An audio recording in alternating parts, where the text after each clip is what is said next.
I'm Blink Repeat and welcome back to another video. Now, before I get stuck in, make sure you subscribe so you don't miss out on my next video. And to support my channel, I'd really appreciate it if you bought merch from the second link in the description. So, today I have a bit of a show for you guys. We're going to kick it off with a homemade blowtorch. This is a can of deodorant, Xbox deodorant, but it's not just a normal deodorant, it contains alcohol, which is why I got it, which means that it will burn a lot better than normal deodorant with the propane. So if I just get myself a lighter, the sticky tape is fine where it is because as the deodorant comes out, it's actually really cold, and the only hot part is ever the very end of the straw there. So I'm just going to light this, and then it'll burn the rest of the propane there, and then it goes out. So I'll just do it one more time. I can just keep holding it down and it won't matter because it is still nice and cold, and we do have a bit of alcohol leakage on the ground and it is burning, so I need to watch out for that.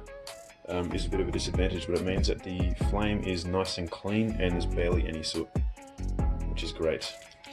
Also means that I can take off this cap and reattach it to a new deodorant when I need to use it, but I can just easily make a new attachment for that. So hopefully as well the cold temperatures don't make a condensation inside the tape to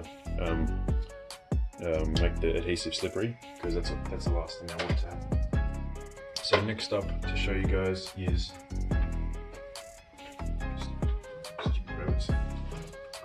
just eating stuff. Poop. Okay, so next up, just ignore the cardboard.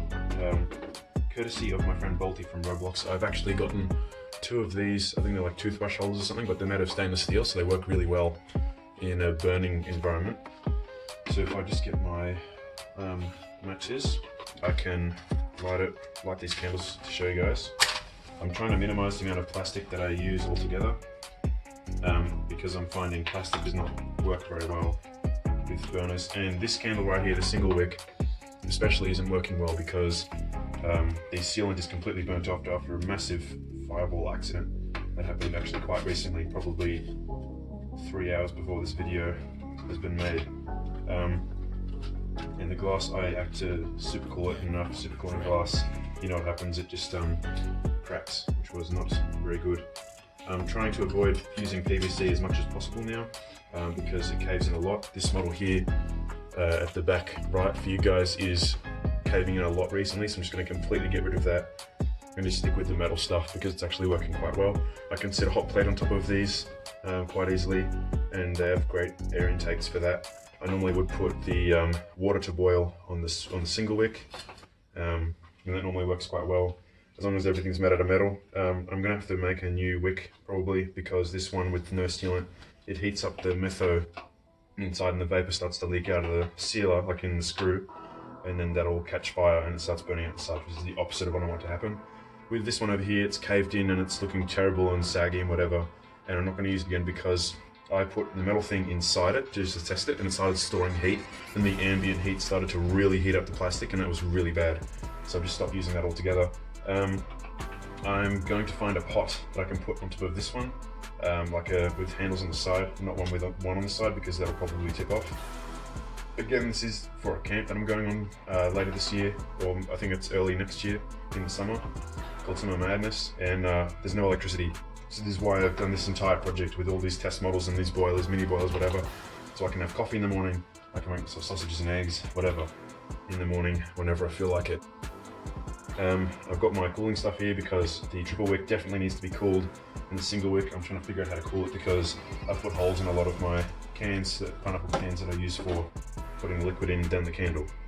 So yeah, I can lift this safely off the heat using the handles on the side, but when I was using it in that tube, because the idea is that it traps the heat, it was heating up the handles too, and then I could barely even touch them, so then I had to fiddle a lot to get it all to work. It's a bit sad to get rid of the ventilation system because I put quite a lot of effort into that. Back right, you'll see a long pole coming out of the PVC, and that's actually an electric computer fan powered by a power bank that sits just under here, and that's what I use to force the air into here.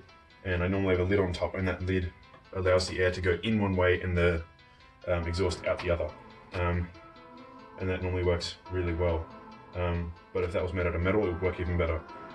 Also courtesy of my friend Balti, I've got this sauce bottle which I use for refilling things with methylated spirits. Works really well, does a really good job. And another thing, thanks to Balti, I've got this straw cleaner and 4 metal straws, which I used not only for this can here, but I'm going to be using for projects in the future that involve jet engines. So stay tuned for that. I'm very excited about making a jet engine. So the idea with the jet engine is that I will have kerosene, maybe not kerosene because it stinks really bad, sitting in the bottom, and I'll boil it. And that creates a vapor that is very flammable, maybe even explosive, because it'll just go bang when you ignite it. I have an air intake here, but I want to change it so then there's a straw going in, and I'll probably have compressed air or compressed oxygen can sitting behind it, and so it'll heat up the kerosene, it'll turn into a vapor, and I'll just force the air out one end, and then that'll create a lot of pressure, and that'll be able to force, make it force, and hopefully I'll be able to put the whole thing on wheels.